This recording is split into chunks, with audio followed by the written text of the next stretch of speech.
to kill and even harder to stop. Watch Kane and Pac drop the show shot. Tell them motherfuckers. Classic material right there. Classic material right there.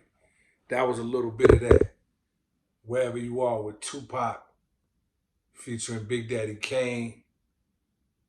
Recorded late 95, possibly early 96.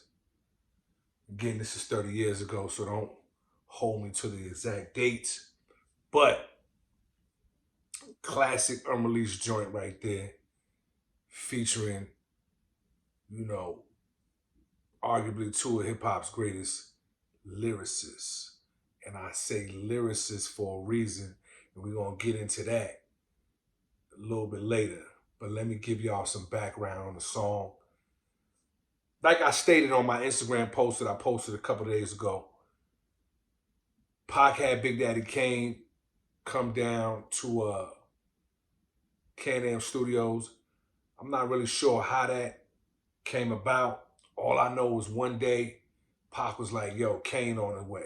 And I was like, oh, shit.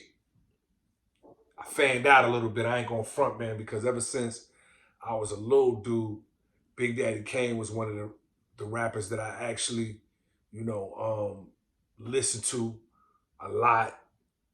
A lot of, you know, my early influence came from Big Daddy Kane. Records like R.A.W., Set It Off. You know, that whole first Long Live the Kane album is a hip-hop classic in my opinion. And the second album escapes my name, but that's another classic. At the time when Kane pulled up, he was post those two projects. He wasn't running the rap game like late 80s Kane, early 90s. At one point, Big Daddy Kane was the biggest rapper in the game and had gotten to a point where he was, you know, dealing with Madonna in some type of fashion. I don't know if it was relationship-wise or whatever, but he did end up in one of her books and in one of her videos. And so he had reached to that point where, you know, in popular culture, he was widely known, well-known. Having have said that, by the time he got to do that song with Tupac, he wasn't that Kane anymore. I'm sure in his mind, he still felt like that Kane, but he wasn't as popular and he wasn't quote unquote in. But that's what made Tupac so dope. You know what I'm saying? Like, once Tupac fought with you, he fought with you whether you was considered to be on top or not.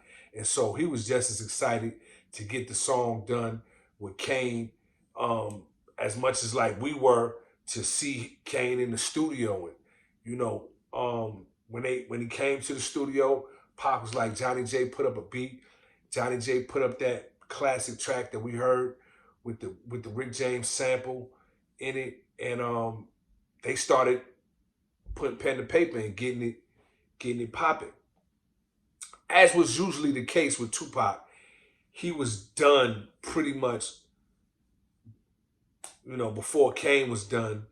And I think he had left the studio to go do some other work or something like that, but he wasn't in the studio the whole time Kane was working on his verse and eventually went in the mic booth to record it.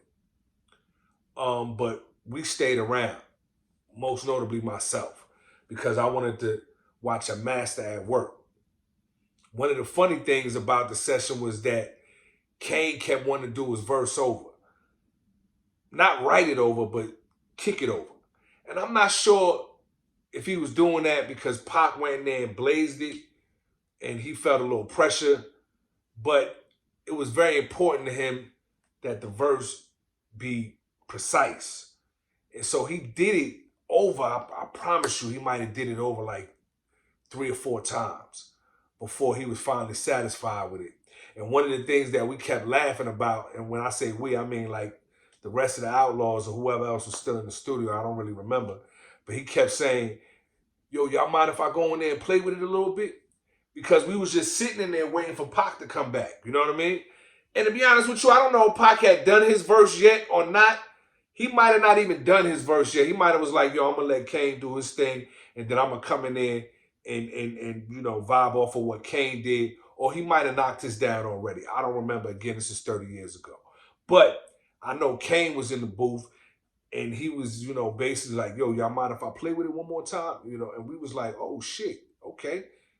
He went there and did it the exact same way every time. And you know what I mean? It didn't get no better, it didn't get no worse. It was just, it was precise, you know what I'm saying? As you hear on the version, the unreleased version that's unmixed, untouched, it was pretty much the same way every time. I want to talk about how Pac was extending his hand to the East Coast during that time, because it wasn't just Kane. It was cats like K Solo, Eric B. Who else?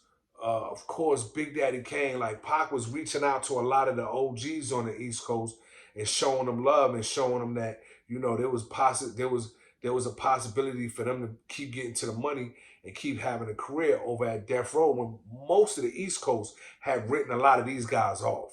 You know what I mean? A lot of these guys, like I said, they wasn't quote unquote hot anymore. They wasn't on Hot 97. Hot 97 wasn't playing none of they newest stuff. You know what I mean? If they older stuff at all, they definitely wasn't playing none of the newest stuff that they was putting out.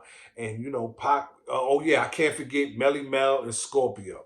You know what I mean? I'm going to tell y'all that story one day too, because that's incredible. As you know, there's a record out called Fright Night that features the Outlaws, Melly Mel and Scorpio. But we'll get into that at another time. I just wanted to re-emphasize the fact that Pac was, you know, always reaching his hand out to East Coast guys, most notably the legends, and that narrative that, you know, it was an East Coast, West Coast thing, again, is ridiculous, because why would he be doing that if it was? Another thing I want to talk about is the lyrical part of that song. Now, Pac was you know, getting on the track with a lyrical monster, a lyrical legend. Like I said, at one point in the game, Big Daddy Kane was the top rapper. He was the top dog in the game, at least on the East Coast. Pretty much nationwide, you know what I mean? It was either him or Rakim or LL at this point in the game. And Kane was sitting on top of the throne at that point. Can't forget Slick Rick as well. Slick Rick was another one that was at the top of the pile at that point. But the narrative that Pac wasn't lyrical, it's a song like this that really, you know, demolishes that concept and that belief, because clearly Pac was on some lyrical shit right there. You know, he tapped into that East Coast side of him and went, you know, bar for bar with arguably one of the best rappers ever, and held his own, did his thing. You know what I mean? And so all you guys running around there talking about Pac wasn't lyrical, knock it off. You know what I mean? It's almost saying like Pac wasn't lyrical. It's almost like saying LeBron's not a good rebounder.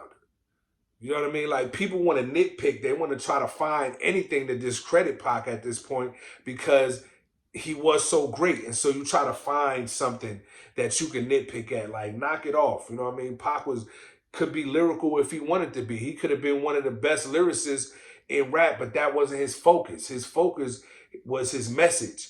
You know what I mean? And that's why that resonated with the people and still does to this day, over 30 years later. I wanted to bring this up because, you know, this is an unreleased track. There's a lot of unreleased jewels still in the archives. Hopefully this track will see light of day. Unfortunately, we're dealing with a lot of people's estates with this particular track. You got Rick James' estate, you got Johnny J's estate, and of course you have the Tupac estate. So it's a lot of red tape to get through on that particular song, but who knows? We'll see. Ain't no question, I'm suffering the bad case of lyrical congestion, not the one for testing.